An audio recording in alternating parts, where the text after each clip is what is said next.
SGC here, and let's talk about Walking Dead. After the popular demand of 2 people asking me to do this video, I decided to do it. Why not? The episode 4 just came out. I was planning to do an episode 5 review, but people ask, and I will. Yeah. So pretty much in the description, if you haven't seen the episode, why are you watching this? Turn it off and go watch episode 4. Now that we got all the people that didn't watch the episode leave, let's talk about this episode. So pretty much things are in a jam for the people. I mean, first off, you gotta mention the deaths.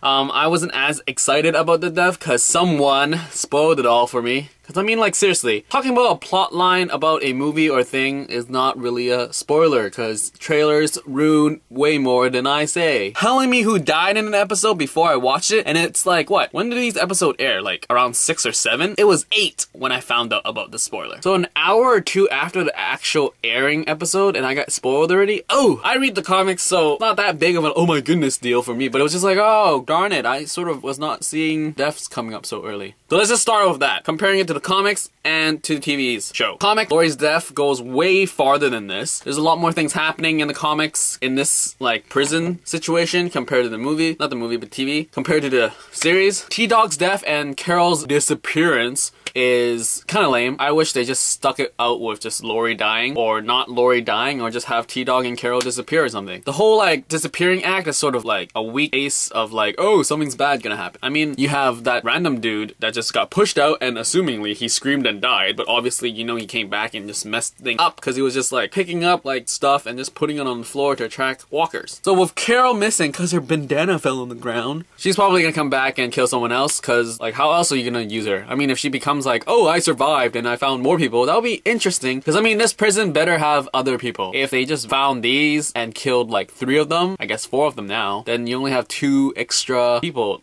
walking around. Sure, they use Lori's death as a means to like leave the compound because, oh, we gotta find like baby formula or the baby's gonna die. That was kind of weak. I sort of wish Lori didn't die because, I mean, like, she didn't really show up. It's only episode 4, so having her, who's a regular from season 1 and 2, to die now, it's just sort of like, oh. There was a lot of tension between her, Carl, and Rick these past 3 episodes, and I think they could have built up on that, like, have it become even more disastrous. And, like, I mean, Carl's, like, super crazy now because he had to kill his mother, and he can pull off headshots. Yeah, that's the thing I want to address. How come headshots are totally easy to pull off now? Like, I have a gun. There's a zombie coming at me. Boom. Headshot. Anybody. Everybody. Like, I shot a gun once, and it's hard. Like, I sure someone say, oh, they practice a lot. I don't know. Like, going for the head all the time is just like, I don't know. Like, at least give me 1 or 2 body shots of like, oh, I was aiming for the head, but I nailed him here. So let me adjust my aim, sort of thing. And then, like, the whole scene where they're running around in the prison, we're like, shh, Lori, where are you? Where are you? And then they just, like, pull off, like, tons of ammunition right there. Like, are you not conserving your ammunition? So that's pretty much, like, my thing about this episode. Sure, the deaths are like, oh my goodness, like, spoiler alert, guys, because I was on Twitter and people were like, whoa, these Walking Dead spoilers are, like, crazy. What the like, really, people spoiled it, and I wasn't impressed. I was just like, how are they gonna kill them? And they did kill them in that way, and I'm just like, okay. So what's there to expect? I mean, the governor thing is sort of like, he seems more human compared to the comics. I don't know where they're going with that. And Michonne and company, how are they gonna get back together with Rick?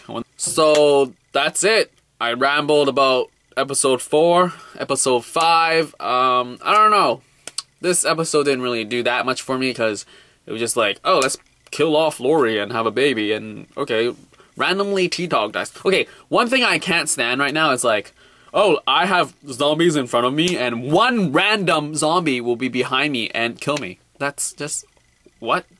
And then the fact that, like, I don't like how they pan. Like, do you remember the scene when they come out, the walkers come out of the prison? They pan, there's nobody there, and oh, look, there's Carl, let's pan back. Oh, and then like, they're like, at least like, what, 20 or 30 paces from the end of the prison to where they are, and then, yeah, I don't know, like, can't you hear them? That's a lot of moaning and shuffling.